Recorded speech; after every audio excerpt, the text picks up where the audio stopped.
sur le forfait premium. Alors, vous achetez votre Tesla SR+, vous avez un mois de forfait premium gratuit. Ça veut dire que vous avez en fait une puce, alors je suppose 4G, peut-être 5G, mais j'ai pas l'info.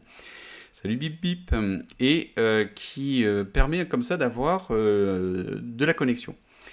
J'ai pas l'impression que ça soit de la connexion haut débit, qu'on soit clair. Donc je pense qu'ils brident un petit peu parce que ça leur quand même leur coûter très cher en termes de data. Mais même avec l'option, ben, vous avez de la data. Mais pour moi, je pense qu'ils brident un petit peu dessus.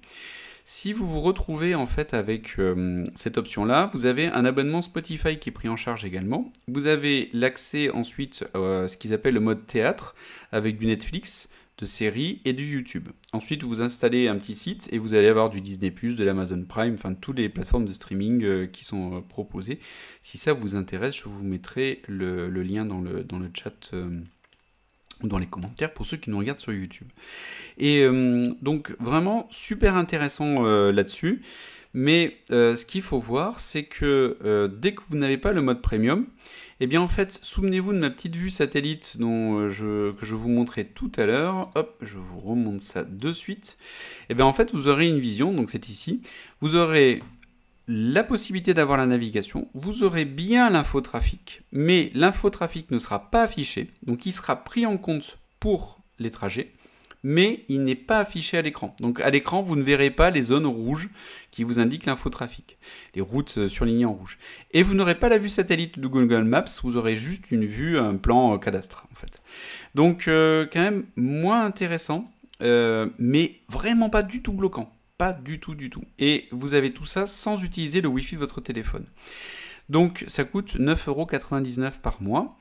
Et maintenant, si vous voulez avoir du Netflix, l'accès au web ou autre, ben vous mettez votre téléphone en mode Wi-Fi et en partage de connexion. Le seul truc chiant, c'est qu'il faut en permanence, dès que vous démarrez votre voiture, venir appuyer en haut sur la partie zone 4G, lui dire d'aller se connecter au Wi-Fi, et une fois qu'il est connecté au Wi-Fi, vous pouvez avoir accès à vos données. Quand même super chiant.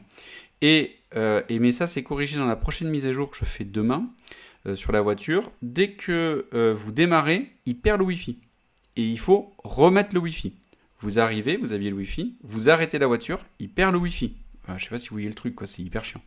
Donc normalement ils l'ont corrigé dans la mise à jour que je n'ai pas encore faite là, qui m'est proposée que depuis aujourd'hui, donc elle sera faite demain soir. Donc voilà, donc c'est en demi-teinte. Moi pour cet été, je me suis beaucoup servi de la voiture et je vous cache pas que le Spotify est hyper bien intégré dedans, mais c'est vraiment un bonheur. Donc la vue satellite, vu que j'étais dans des coins assez sympas, j'étais sur le bassin d'Arcachon, je trouvais ça vraiment bien pour pouvoir où se trouver l'eau, avoir un peu les vues satellites ou autre. Donc je l'ai pris pour cet été.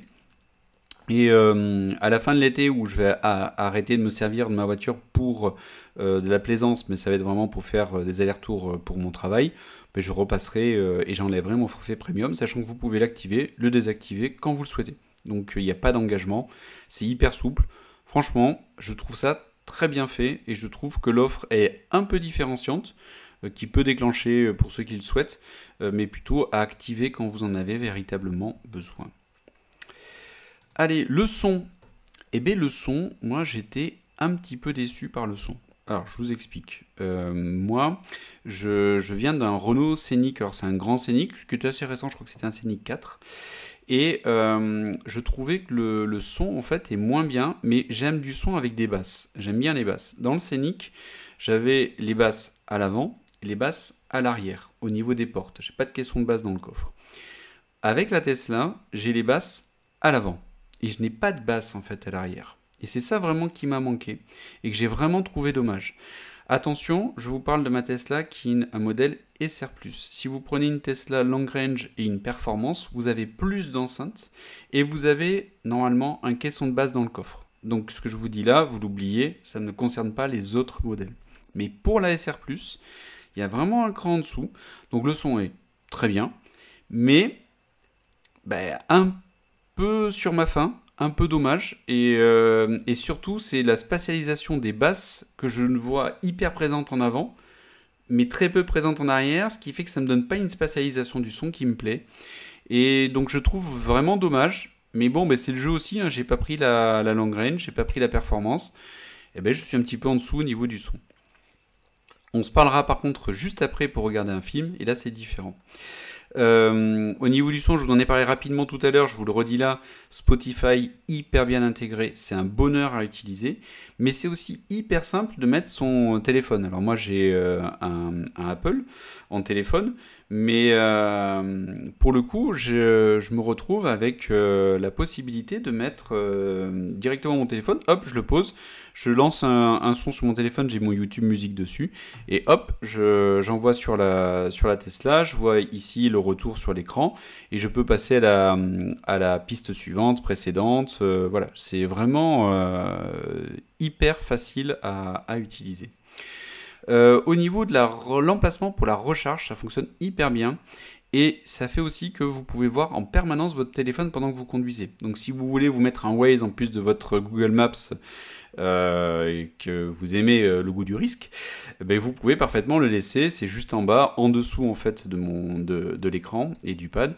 Et hop, je vous l'affiche. Voilà, c'est juste en dessous de l'écran. Là, vous avez la possibilité de poser le téléphone là. Et ça pose aucun souci, vous le voyez bien. Et si vous êtes complètement fou, mais bien sûr, il ne faut pas le faire. Vous pouvez vous mettre une vidéo YouTube ou autre, vous avez le son qui sort sur les enceintes et vous pouvez le voir également pendant que vous conduisez, mais évidemment à ne pas faire. Donc le son, je vous ai fait le retour pour la partie musique. Et maintenant, regarder un film dans sa Tesla, ça donne quoi? Eh bien, alors, je vais vous montrer, donc, c'est-à-dire ça c'est une image issue de ma soirée camping en Tesla. Où on s'est regardé, alors on s'est regardé du Netflix, on s'est regardé du Disney+, on s'est regardé du YouTube. On peut mettre aussi du Twitch, bien sûr, mais tout ça c'est par le navigateur à ce moment-là. Et donc le YouTube, j'ai été déçu parce que la bande passante, comme je vous dis, je pense qu'il bride la bande passante, c'est pas possible sur la voiture. Et j'ai pas eu beaucoup mieux d'ailleurs en mettant avec mon téléphone en Wi-Fi. Hein, donc il y a un petit quelque chose quand même que j'ai pas pu expliquer pour l'instant. Et sur YouTube, j'étais en 480p, tu vois, je traque ça, je te vois marqué 240. Donc c'était pas du 240, c'était du 480. Et le 720, eh bien ça laguait. Bon, ça fait râler quoi, parce qu'on a un bel écran et j'aurais bien voulu avoir du 720. Alors j'ai mis du 720, j'ai laissé sur pause, je me suis dit allez ça va faire un petit buffer et tout. Ça n'a pas changé grand chose. Très rapidement après, ça se remettait à saccader. Ça accrochait pas. Alors que j'étais dans un endroit qui captait bien. Après, je connais pas l'opérateur qu'ils utilisent. Est-ce que je suis mal tombé? Bon, voilà, c'est une expérience. C'est un cas d'usage. Je peux pas vous dire ça sera toujours comme ça. Mais en tout cas, j'ai essayé à différents lieux sur le bassin et aussi sur Bordeaux. Et sur YouTube, ça a toujours ramé. Sur Netflix, nickel, rien à redire, mais bon, Netflix, c'est les rois de la compression. Donc, vraiment, on regarde le film. Donc là, ce que vous voyez là, c'est une scène de Terminator Genesis qu'on s'est regardé intégralement sur Netflix.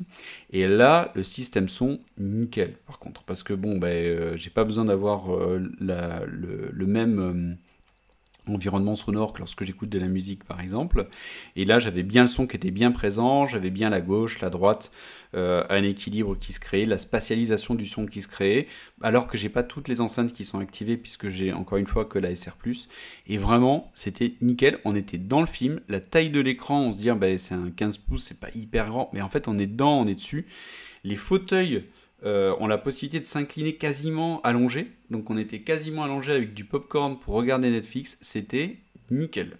Voilà, donc super expérience. On avait une belle vue, mais ça je vous en reparlerai après sur la partie camping. Donc par défaut, vous avez le Netflix qui est proposé, YouTube qui est proposé, et après vous avez un site web qui vous permet d'avoir en plein écran toutes les plateformes de streaming que vous souhaitez. Donc je vais vous marquer, est-ce qu'on peut bien mettre Twitch? Oui, on peut mettre Twitch. On peut mettre Amazon Prime, le Disney+, qui maintenant d'ailleurs avec la mise à jour, Disney+, est aussi proposé avec Netflix, avec la mise à jour là que je vais avoir. Donc on peut avoir toutes les plateformes de streaming, je crois qu'il y a même celle des plateformes américaines. Donc vraiment aucun souci et ça fonctionne super bien et c'est hyper agréable. Et je rappelle, pourquoi est-ce qu'ils ont poussé ça, c'est tout simplement parce que lorsque vous vous retrouvez à être sur une station de recharge, bah, c'est super agréable de se dire tiens, je vais recharger pendant 40 minutes, je me lance une série Netflix. Et pendant que vous faites ça, bah, vous ne voyez pas passer la recharge. Moi, j'ai rechargé une fois un superchargeur, je me suis lancé une vidéo YouTube qui durait 20 ou 25 minutes, c'était la durée de ma recharge, c'était parfait. Donc j'ai pas vu le temps passer et c'était nickel. Merci Yann pour ton follow.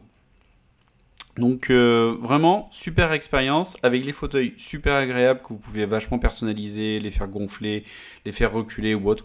Moi je vous le conseille, c'est un vrai bonheur et ils ont tout compris parce que si vous ne voyez plus le temps passer sur les recharges, ben, vous enlevez le bémol des voitures électriques qui est le temps de charge versus une voiture à essence. La recharge justement, mais quelle transition! On va s'en parler et on a pas mal de choses à se dire. Donc plusieurs possibilités sur la recharge. Donc la recharge à domicile. La recharge à domicile, j'ai cherché partout pour arriver à trouver comment ça se passe ou autre. Donc ce que je vous dis là, c'est le fruit de plusieurs recherches. Donc profitez-en. Donc vous avez plusieurs possibilités pour la recharge à domicile. Et la meilleure possibilité au meilleur prix, c'est la prise GreenUp. Alors pourquoi la prise GreenUp ? Parce que lorsque vous branchez en fait votre voiture sur une prise de courant de votre maison de manière classique, la prise est faite pour aller jusqu'à 16 ampères. Aucun souci, c'est marqué dessus. Oui, mais c'est fait pour avoir un coup à 16 ampères pendant allez, 1 minute ou 2. C'est pas fait pour charger pendant 8 heures à 16 ampères. Et si vous faites ça, en fait, vous pouvez vous retrouver à faire chauffer la prise et vous pouvez vous retrouver à faire fondre la prise, faire brûler en fait votre prise. Et là, c'est la galère. Donc, vous vous dites, bah, donc prise de courant, je peux pas. Donc, je vais faire une recharge sans prise de courant, c'est pas possible. Donc, en fait, il faut limiter le nombre d'ampères sur la prise de courant. Donc, moi, c'est ce que je fais. Lorsque je charge chez moi, pour l'instant, parce que j'ai pas encore installé la GreenUp, je l'ai acheté, je charge à 8 ampères. Voilà, 8 ampères, ça, avec une bonne installation récente, vous pouvez charger, il n'y a pas de souci. Avec la GreenUp, on va passer à 16 ampères. Donc c'est énorme hein, la différence. On va diviser les temps par deux. Donc chez moi, pour recharger, on va dire une recharge complète. Alors, recharge complète, c'est je suis à 20% de batterie, hein, parce que c'est rare quand on arrive à 5. J'en ai pour 24 heures. C'est énorme quand même. Hein. Donc c'est pas du tout fait pour. Après, on recharger à 100%, c'est rare. Hein. Donc c'est plutôt des charges de nuit lentes. Mais je vous conseille quand même de surveiller les prises. Avec une GreenUp, en fait, vous avez une prise qui est renforcée. Et donc là, vous allez pouvoir charger à 16 ampères dessus. Et la prise est faite pour supporter 16 ampères en continu. Par contre, derrière, vous allez avoir un différentiel qui va être rajouté, de manière à éviter les surtensions ou autre. Enfin, voilà, c'est vraiment fait pour. Donc, il y a la GreenUp et le différentiel qui est vendu avec. Et qui fait aussi disjoncteur. Donc comme ça vous fait véritablement une protection de votre installation électrique. Donc GreenUp pour la maison, c'est top. Attention au niveau des devis pour poser les GreenUp. Moi les devis que j'ai eu des devis à 600 €, à 1000 €. Je comprends que ça coûte cher parce qu'il y a un électricien qui vient, il y a des choses à faire sur le tableau. Et je trouve quand même ça hyper cher. Donc une prise GreenUp sur Cdiscount, sur Amazon, c'est 180 €. Et si vous avez des connaissances en électricité, ben vous pouvez poser vous-même la prise GreenUp, car vous pouvez poser les prises jusqu'à 16 ampères vous-même, sans faire sauter l'assurance que vous avez pour votre assurance habitation. Si vous achetez par contre une borne de recharge, où là vous allez utiliser un câble T2, donc vous n'allez plus utiliser une prise électrique classique, qui là va envoyer par exemple du 22 kWh, au lieu du 3 kWh que vous allez tirer avec votre GreenUp, hein, donc vous voyez le ratio, et bien à ce moment-là, là la borne, vous ne pouvez pas la poser vous-même. Si vous la posez vous-même, eh bien au moindre problème, vous perdez votre assurance. Donc vous n'êtes pas couvert. Donc là, ça passe par un professionnel. Et là, les tarifs, voilà, moi j'ai eu des propositions à 1500, 1400 €. Voilà, c'est un énorme budget. Alors, pour qui ? C'est à vous de voir. Je vous ai dit, une prise de recharge à domicile, c'est 24 heures. Une prise GreenUp pour faire une recharge à 100%, c'est 12 heures. Mais vous n'avez jamais besoin de faire 100% de 20 à 100. Généralement, ça arrête à 80. En 8 heures, c'est plié et il n'y a pas de souci. Et ça passe pendant la nuit. Donc, ça pose aucun problème. Donc, pour mon utilisation de la voiture, c'est largement suffisant. Si vous avez par contre besoin de charger régulièrement parce que vous faites énormément de routes, vous avez plusieurs voitures électriques, vous avez besoin de les charger rapidement, mais la borne est un bon moyen. Ensuite, lorsque vous êtes en déplacement, où charger? Alors moi, vraiment, la super astuce, c'est les Lidl. Donc là, vous voyez ma voiture. Je suis au Lidl sur mon lieu de vacances et je vais à Lidl, on fait la première partie des courses à Lidl, on met ensuite les courses dans le coffre. Ensuite, on part à pied au Leclerc qui est juste derrière, on fait la suite des courses et arrivé aux caisses, je vais chercher la voiture pendant que ma femme paie. Et je reviens, on charge les courses dans la voiture, et la voiture, elle a pris de quoi me tenir 3-4 jours ou 5 jours en fonction de l'utilisation que je vais en avoir. Là, c'est des charges entre guillemets rapides, c'est du 22 kWh si je dis pas de bêtises, et ça permet comme ça de recharger rapidement, c'est de la prise T2, votre voiture, et gratuitement. Ce qui fait que pendant toutes les vacances, j'ai chargé gratuitement ma voiture, sans avoir besoin d'aller sur une prise, une borne publique ou autre, qui n'est pas forcément d'ailleurs avec cette vitesse de charge là. Autre bon plan, les magasins Leclerc. Nous c'était au centre auto Leclerc qui chargeait aussi à 22 kWh, c'était très très bien et c'était largement suffisant. Donc là, à chaque fois vous divisez, mais en gros vous faites les 100% en 4 heures, ouais, je pense en 4 heures vous faites les 100%. Donc hyper intéressant. Ensuite, pendant les vacances, j'ai eu chargé une fois chez moi avec la prise classique parce que j'avais fait vraiment beaucoup d'allers-retours et puis j'avais pas la voiture qui était à 100%. Pas de souci de place occupée. Eh bien écoute, non Draxas, j'ai pas eu de souci. J'ai eu le cas d'une thermique qui était posée là, donc le cas classique. Mais les flics tournent pas mal, donc je pense qu'ils les font sortir assez rapidement. Et ensuite, il y avait toujours une place. J'ai eu d'autres voitures de différentes marques à côté de temps en temps. Mais j'ai pas eu de soucis, non, pour l'instant. Ça durera sûrement pas, hein, mais pour l'instant, en tout cas, il n'y en avait pas encore assez là où j'étais pour que j'ai des soucis de place. Hop, je vous montre sur le côté un petit peu à quoi ça ressemble. Avec mon câble donc, qui dépasse, qui est le câble bleu que vous voyez, qui va à ma prise de recharge. En permanence, j'ai tout qui est sur mon application Tesla qui est sur mon téléphone et donc je vois en permanence où en est ma Tesla et c'est hyper pratique pour avoir ma recharge et j'ai défini une alerte pour me dire quand la charge est terminée qui m'envoie une alerte. Bon, c'est jamais arrivé de la recharger à 100% sur ces bornes là. Ensuite, à un moment donné, j'ai dû circuler pas mal sur le bassin.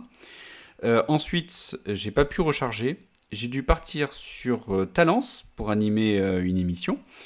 Revenir sur Eysines, qui est mon lieu de résidence, et là, je devais repartir ensuite derrière sur le bassin. Et lorsque j'ai mis dans ma navigation, et que je lui ai dit je repars maintenant sur le bassin, il m'a dit vous arriverez avec 5% de batterie.